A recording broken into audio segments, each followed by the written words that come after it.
नमस्ते दोस्तों, कैसे हैं आप सब। आज बात करूंगा एक सेक्टर के बारे में जो लॉन्ग टर्म है और जब तक इंसान ज़िंदा रहेंगे, जब तक ये सोशल सिस्टम रहेगा तब तक ये सेक्टर चलेगा, और वो है पावर सेक्टर। पावर के बिना आज के दिन में कुछ भी संभव नहीं है। वो आपका चाहे बैटरी मोबाइल का हो या ईवी सेक्टर का बैटरी हो, चाहे आपका कंप्यूटर हो, आपका जैसे भी चाहिए, पावर आपको ज़रूरी होता है। पावर के बिना कुछ भी नहीं होता है। तो उस पावर सेक्टर में पावर जनरेशन होता है, और जनरेशन हाइडल भी हो सकता है, पावर आपका कोल बेस्ड थर्मल भी हो सकता है, आपका सोलर भी हो सकता है, और भी तरह तरह के पावर सेक्टर में पावर जनरेशन होता है। और उस पावर जनरेशन के बाद जगह जो है ट्रांसमिशन होता है।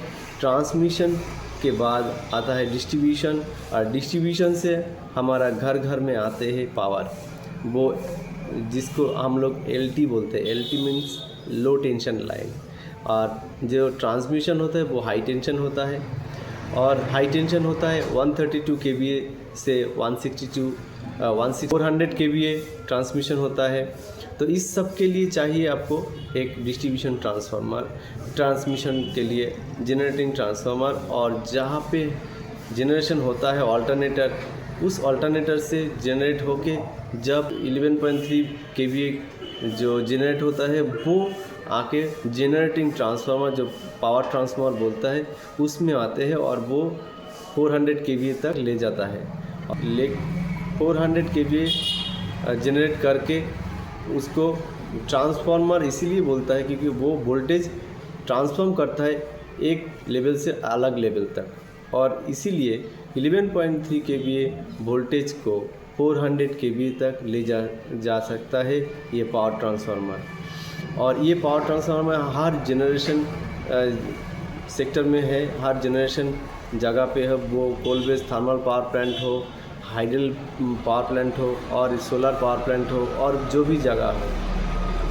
और वो जगह से 400 kVA से लेकर आपको चला जाता है एक ट्रांसमिशन लाइन में, और वहाँ जाके सेकेंडरी ट्रांसमिशन 166 kVA सबस्टेशन में जाता है। वही और एक ट्रांसफार्मर होता है, वो ट्रांसफार्मर से आपको वो स्टेप डाउन करता है। ट्रांसफार्मर वोल्टेज को स्टेप डाउन करके 132 या 166 जो भी हो, वो वोल्टेज को स्टेप डाउन करके 33 kVA तक लाता है। 33 kVA, और ये सेकेंडरी ट्रांसमिशन होते होते जाते हैं और एक सबस्टेशन में, वहाँ पर और एक ट्रांसफार्मर होता है, उसमें 33 इनपुट देता है, और 11 kV बाहर निकल के आता है। उस 11 kV ट्रांसमिशन लाइन को भी आप लेकर डिस्ट्रीब्यूशन पे चला जाता है, और डिस्ट्रीब्यूशन में वहाँ पर एक ट्रांसफार्मर लगता है, वो 100 kVA होता है, और 63 kVA होता है, 25 kVA होता है, 10 kVA होता है। ऐसे भी ट्रांसफार्मर होता है जनरेटिंग डिस्ट्रीब्यूशन ट्रांसफार्मर में।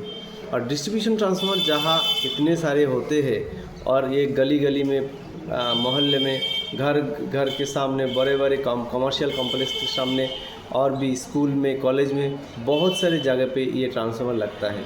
और ये ट्रांसफार्मर डिस्ट्रीब्यूट होता है पावर, और वो ट्रांसफार्मर ख़राब भी होता है, वो ट्रांसफार्मर रिप्लेसमेंट भी होता है, और नया भी लगता है।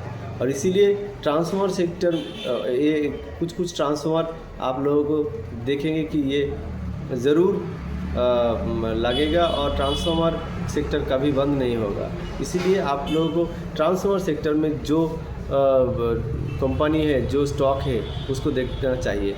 और ट्रांसफार्मर रेक्टिफायर करके एक ट्रांसफार्मर कंपनी है, और भी बहुत सारे कंपनी है जो अच्छे वैल्यूएशन पे है, अच्छे बिजनेस मॉडल है, जिसका मैनेजमेंट अच्छा है।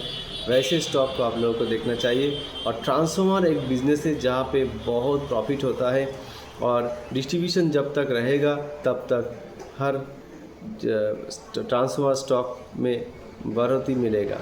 तो इसीलिए आप लोगों को ट्रांसफार्मर सेक्टर में भी देखना चाहिए कि किस किस स्टॉक ट्रांसफार्मर का बहुत अच्छा है।